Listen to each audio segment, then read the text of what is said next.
কুল্লু নাফসিন যায়িকাতুল মাউত, সমস্ত আত্মা, সমস্ত প্রাণ আল্লাহ তাআলা বলেন মৃত্যুর স্বাদ গ্রহণ করে, মৃত্যুর স্বাদ গ্রহণ।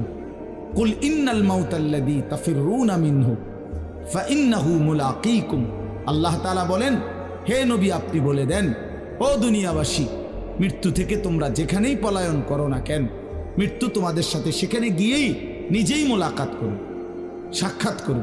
তুমি ডাকতে হবে না, মৃত্যু নিজেই আসে, মৃত্যু নিজেই আসে। আইনামা তাকুনু ইউদরিকুমুল মাউতু ওয়ালাউ কুনতুম ফি বুরুজিম মুশাইয়াদা, আল্লাহ বলে তুমি যদি এমন একটা বিল্ডিং বানাও, ঘর বানাও, যে ঘরটা অনেক উঁচা, যে ঘরটার উপর দিয়া কেউ ভিতরে ঢুকতে পারবে না, যে ঘরটার মধ্যে একটা ছিদ্র নাই, একদম আটকানো, তো এরকম একটা ছিদ্রবিহীন সুউচ্চ ঘরও যদি তুমি বানিয়ে তার ভেতরেও তুমি আশ্রয় নাও, তো ইউদরিকুমুল মাউত, মৃত্যু তোমার সেখানেই পৌঁছবে, তোমার সেখানেই পৌঁছবে। প্রিয় ভাই আমার, বন্ধু আমার, নওজোয়ান সাথীরা আমার, মৃত্যু এক অনিবার্য বাস্তবতা, চিরন্তন বাস্তবতা, এটা গ্রহণ করতেই হবে। হাসলেও মরতে হবে, কাঁদলেও মরতে হবে, সুখেও মরতে হবে, দুঃখেও মরতে হবে।